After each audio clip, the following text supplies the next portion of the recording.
Live from New Delhi, watching DD India Live, India's voice to the world. I'm Abhishek Mahajan. Coming up in the next 30 minutes. Prime Minister Narendra Modi chairs a meeting of Cabinet Committee on Security.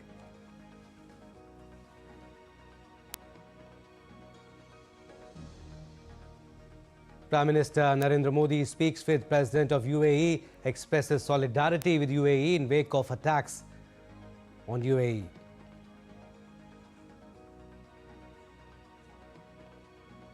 US President Donald Trump says Iran's new leadership wants to talk to him and he has agreed to talk.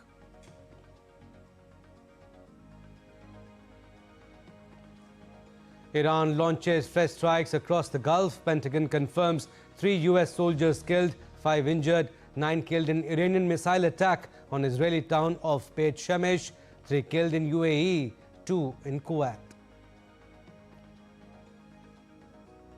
And Sanju Samson powers India to a 5-wicket win against the West Indies. Men in Blue book semi-final berth.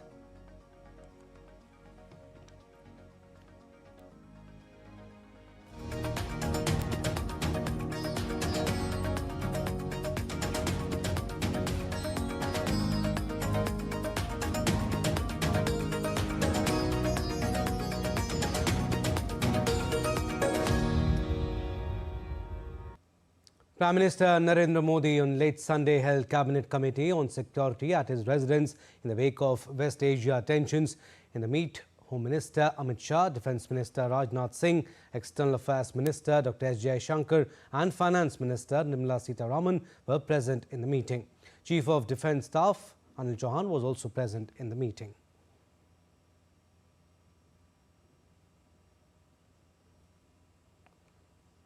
Prime Minister Narendra Modi spoke with President of the UAE and condemned the attacks. Prime Minister wrote on X, and I quote him here, spoke with President of the UAE, my brother Sheikh Mohammed bin Zayed Al Nahyan, strongly condemned the attacks on the UAE and condoled the loss of lives in these attacks. India stands in solidarity with UAE in these difficult times. Thanked him for taking care of the Indian community living in the UAE. We support de-escalation, regional peace, security and stability. And US President Donald Trump has revealed that Iran's new leadership has reached out for talks and he has agreed to engage. In an interview to a magazine, Trump said Tehran is now seeking dialogue following a major leadership transition. Speaking from Florida residence, Trump noted that discussions are expected soon, though he did not clarify who he would speak with or when the talks would take place. His remarks come after Iranian President Masoud Pezeshkian announced that a temporary leadership council has assumed the duties of supreme leader following the death of Ayatollah Ali Khamenei. And Israel says it has delivered a major blow to Iran's military leadership. The Israeli military confirmed that a fresh wave of strikes on Sunday targeted dozens of key command centers across Iran, including headquarters of the Islamic Revolutionary Guard Corps, its Air Force Command, intelligence units and internal security hubs. According to Israel, the operation has significantly disrupted Iran's command and control structure and eliminated personnel at some of its most critical military facilities.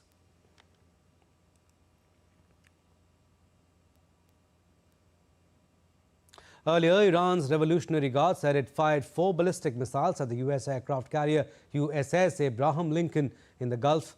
Iran's security chief said the strikes targeted US bases rather than countries in the region. Meanwhile, an Iranian missile strike hit Beit Shemesh in Israel, killing at least 9 people. Emergency teams searched damaged buildings and treated the injured. Israeli President Isaac Herzog, along with politicians, visited the site that was hit by an Iranian missile in Tel Aviv.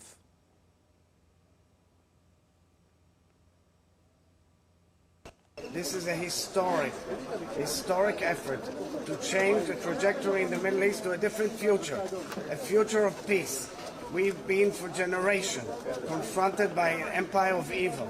Ali Khamenei spent a whole generation of taking his people's resources and directed them towards terror, bloodshed, pain and horror. And what we are doing here together, all the allies, the United States leading this effort, is to change world situation towards a vision of peace in the region. the people of Israel and the people of Iran can live in peace. The region can live in peace. The United Arab Emirates reported 3 deaths from Iranian attacks, while Kuwait said 1 person was killed in related raids. Israel has released footage claiming large-scale strikes on Tehran following a joint US-Israeli attack that killed Iran's supreme leader Ayatollah Ali Khamenei. The Israeli military said it targeted sites deep inside the city to dominate the skies and weaken Iran's defenses, dismantling most aerial defense systems in western and central Iran. As the conflict escalates further, the US military said its forces struck an Iranian Jamaran-class warship during operations in the Gulf of Oman and called on Iranian forces to lay down their arms and abandon ship.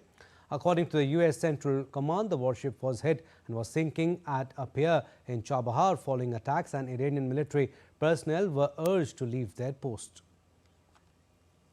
The United Nations Nuclear Agency will hold an extraordinary meeting on Iran on Monday. In a statement late on Saturday, the Vienna-based International Atomic Energy Agency said the meeting was at the request of Russia, a key ally of Tehran.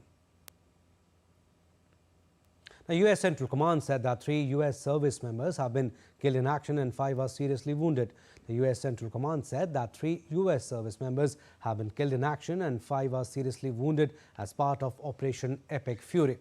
Several others sustained minor shrapnel injuries and concussions and are in the process of being returned to duty. Major combat operations continue and our response effort is ongoing. The situation is fluid, so out of respect for the families, we will withhold additional information, including the identities of our fallen warriors, until 24 hours after next of kin have been notified. And the outbreak of conflict between Israel and the United States against Iran, triggered by joint US-Israeli strikes across Iran, has drawn frantic calls for calm as deep consternation spreads across the globe. World leaders reacted with a mix of support, condemnation, and urgent calls for restraint after strikes hit Iran. UN Chief Antonio Guterres has warned that military action in West Asia risks triggering uncontrollable consequences in the region. We are witnessing a grave threat to international peace and security. Military action carries the risk of igniting a chain of events that no one can control in the most volatile region of the world. Let me be clear. There is no viable alternative to the peaceful settlement of international disputes. Canadian Prime Minister Mark Carney underscored his support for US efforts to prevent Iran from obtaining a nuclear weapon, but noted that Ottawa was not involved with the military planning. Russian President Vladimir Putin said on Sunday that the killing of Iranian Supreme Leader Ayatollah Ali Khamenei and members of his family was cynical murder that violated all the norms of human morality and international law. North Korea's foreign ministry spokesperson said in a statement that Israeli attack on Iran and US military operations were illegal aggression and a violation of a national sovereignty. China's Wang Yi said that Beijing's position is immediate cessation of military action and that China's positions are returned to dialogue and negotiations. European Union chief said that there is a renewed hope for the people of Iran, and at the same time the moment carries a real risk of instability that could push the region into a spiral of violence. The bloc added that they are engaging closely with all key actors as well as regional partners to safeguard stability and security and to protect civilian lives. Britain's Defense Secretary John Healey on Sunday declined to explicitly back strikes by the United States and Israel on Iran, saying it was for the US to set out the legal basis of the action it took. French President Emmanuel Macron said that the outbreak of a war between the United States, Israel, and Iran has serious consequences for international peace and security. I think we're in a really precarious state. I've been thinking that for several years, but particularly since the new president came in the United States, and I think this is an incredibly dangerous situation for the entire world. And it's been done without any legality. Pope Leo XIV called for an end to the spiral of violence. He appealed to the parties involved to assume the moral responsibility adding that stability and peace are not built through mutual threats or through weapons, but only through reasonable, genuine, and responsible dialogue. With agency inputs, Tripti Tripathi report, DD India. Meanwhile, Iran's President Masoud Pezeshkian said the armed forces are acting with power to destroy enemy bases and will leave enemies hopeless. Masoud Pezeshkian said the Interim Leadership Council has begun its work under Article 111.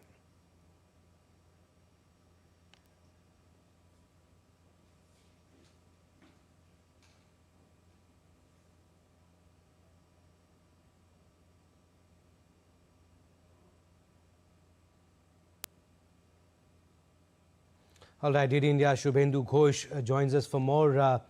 Hi, Shubhendu, give us the latest on what's happening on the ground. No end in sight to the hostilities. At the moment, only seems to escalate. That's right, Abhishek. As we hear, intense fighting, tit-for-tat airstrikes are underway in both Israel as well as Iran.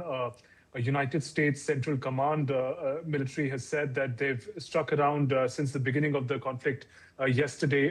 Some 1,000 locations in Iran have been struck by the American forces. The Israelis have also launched a new wave of attack on Iran, especially targeting the military installations in Tehran, one of the major military base in Tehran. Sources inform has been targeted by the Israeli airstrikes. Iran, in return, has also continues to launch a barrage of missiles towards Israel. In fact, as we speak, there were news coming in of sirens going off in Tel Aviv, capital. The way it works is it is the advanced defense system of Israel, what is referred to as the Iron Dome, is able to detect an incoming missile the moment it is launched and its trajectory is mapped. And Tel Aviv, the siren hasn't stopped ringing, suggesting that multiple missiles have been launched by Iran towards Tel Aviv. Although the efficiency of the Iron Dome is very high, about 90% of the missiles are intercepted, but it is a thickly populated city, the capital. Even 10%, depending upon where the missiles land, can cause severe damage, as we've seen in Beit Shemesh in Israel. It was a safe center, a sort of a bunker, sort of a place where the missile landed, and multiple casualties were reported. Meanwhile, these developments are also now impacting regional geopolitics. Iran continues to target the places in the West Asia which houses U.S. bases, particularly the UAE, Qatar, Bahrain, and Kuwait. Dubai airport, which is one of the busiest airport in the world, has been shut down for a couple of days now. It is going to be shut. Hundreds of flights have been cancelled. People are stranded. India has also shared concern. The latest that we're hearing is Prime Minister had tweeted a short while ago on X and said that India stands in solidarity with the UAE, which appears to have come under the most intense brunt of Iranian attacks. Iran, meanwhile, continues to say that the attacks that are targeted on other countries in West Asia, besides Israel, are only because they house US bases, and that is where the Americans are launching attack. However, the attacks don't always land on the military bases. There are also civilian infrastructure which is being under threat by these Iranian attacks, Abhishek.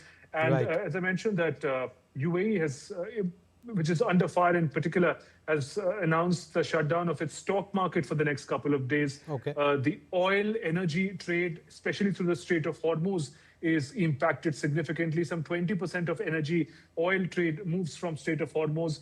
Supplies to India, China, and other major countries. All of that is getting impacted already with 2 days of the conflict, Abhishek.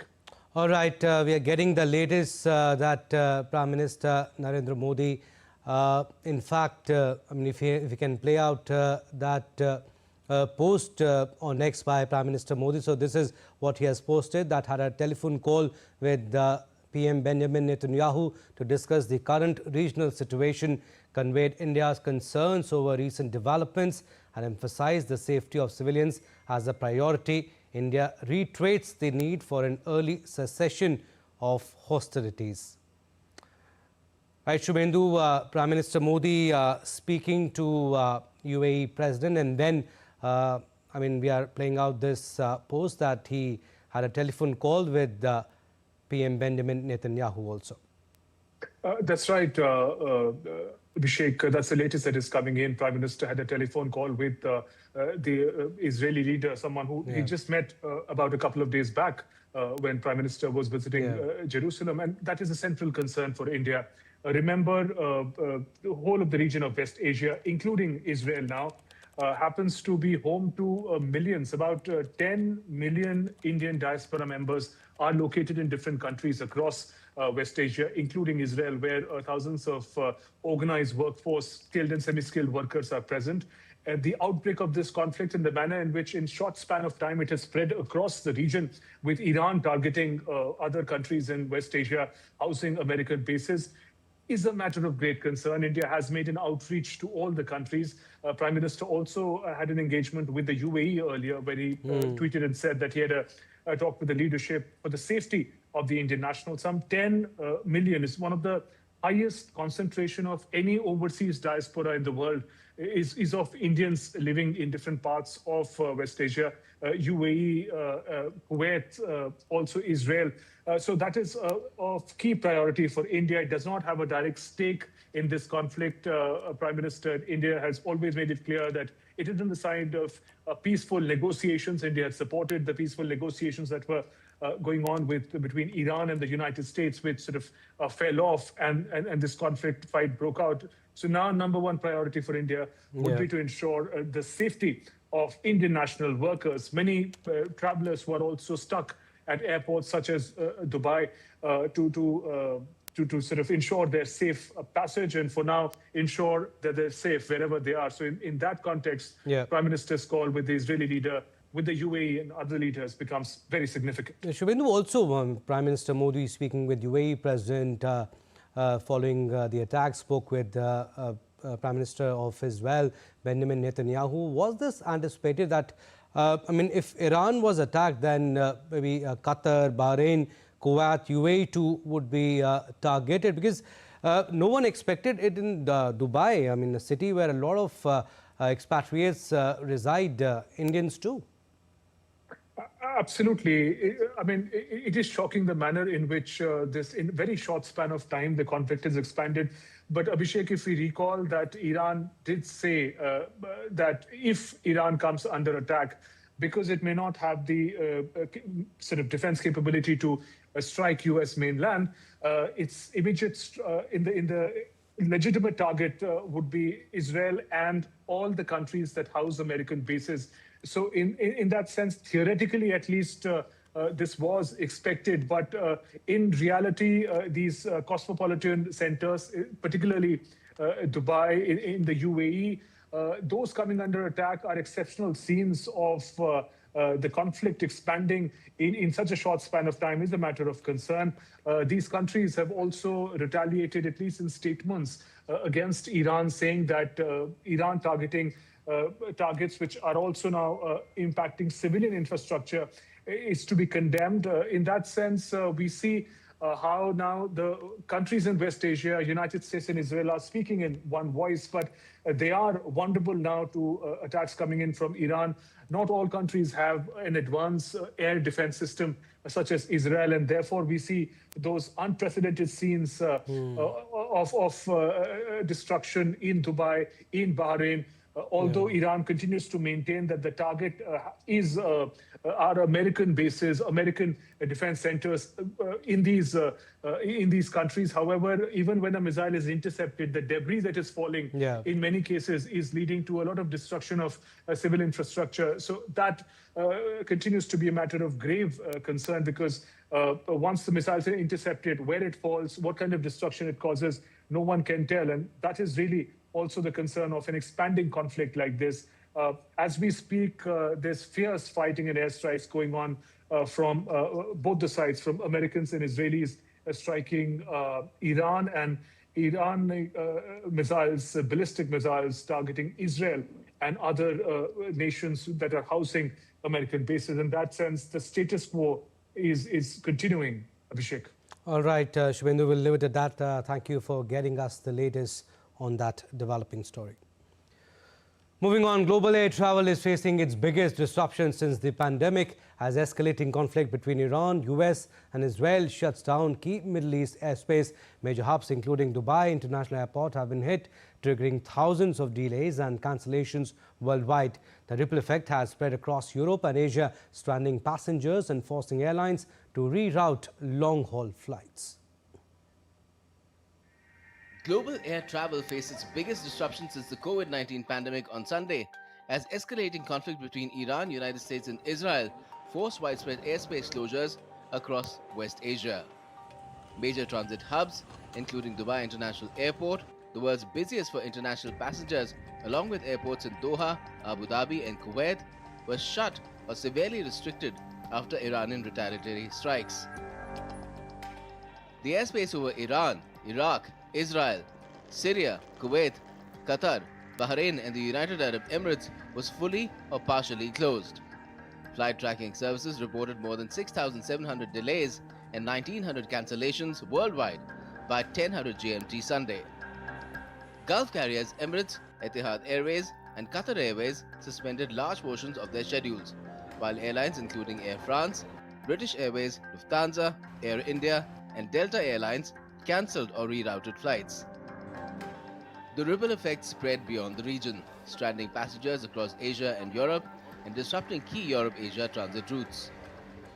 I have a flight to Dubai and it was basically cancelled now. On the way here, everything actually looked all set for me to be able to fly, but it's been suspended until noon tomorrow. I'm going there for work, so it's going to be a bit complicated.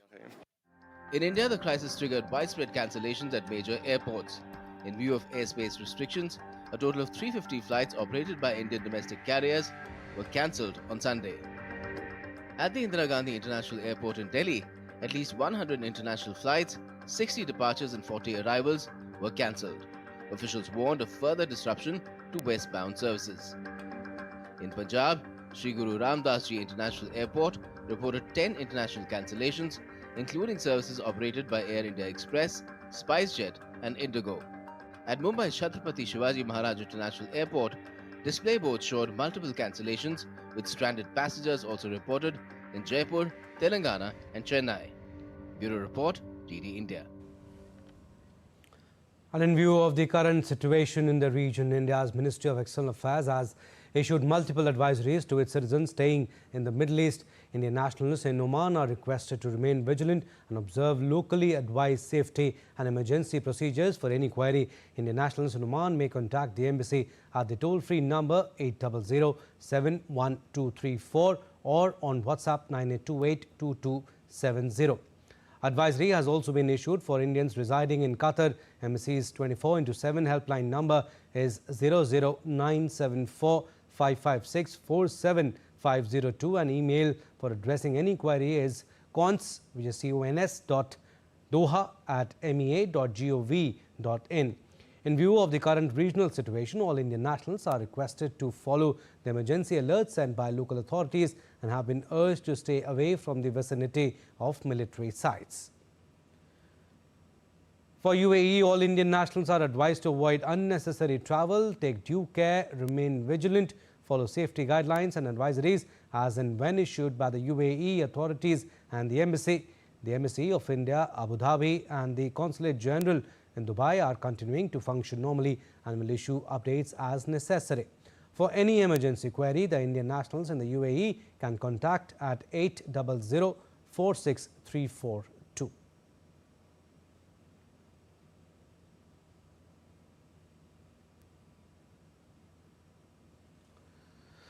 And Prime Minister Narendra Modi, who arrived to a rousing reception in Puducherry on Sunday, dedicated development projects worth over Rs 2,700 crore aimed at strengthening infrastructure, urban services, industrial development, education, healthcare and sustainable growth in Puducherry. Addressing the gathering, Prime Minister Modi said across India there is a great emphasis on building top quality infrastructure. There is a great emphasis on building top quality infrastructure. In this year's budget, We have set aside a record 12 lakh crore rupees for building infrastructure.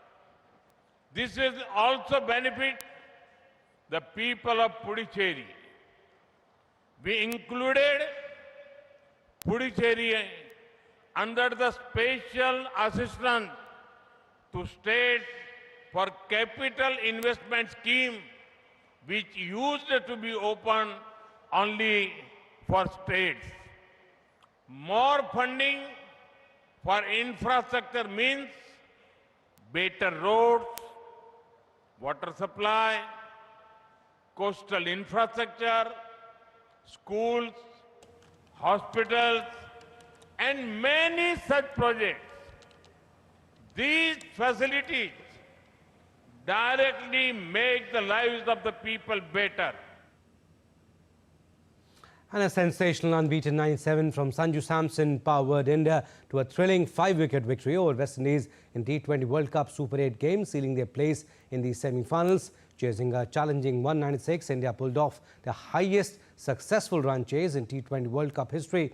It was 173 earlier in 2014 World Cup. With this victory, India moved into the semi-finals with strong momentum. They will now face England on Thursday, March 5, in what promises to be a thrilling contest between two top T20 sides at Wankhede Stadium in Mumbai. Well, that's all we have in this edition of DD India Live, but do let us know your thoughts on the news of the day. For those on the go, you can get all the latest news and updates from India and across the world on DD India mobile app.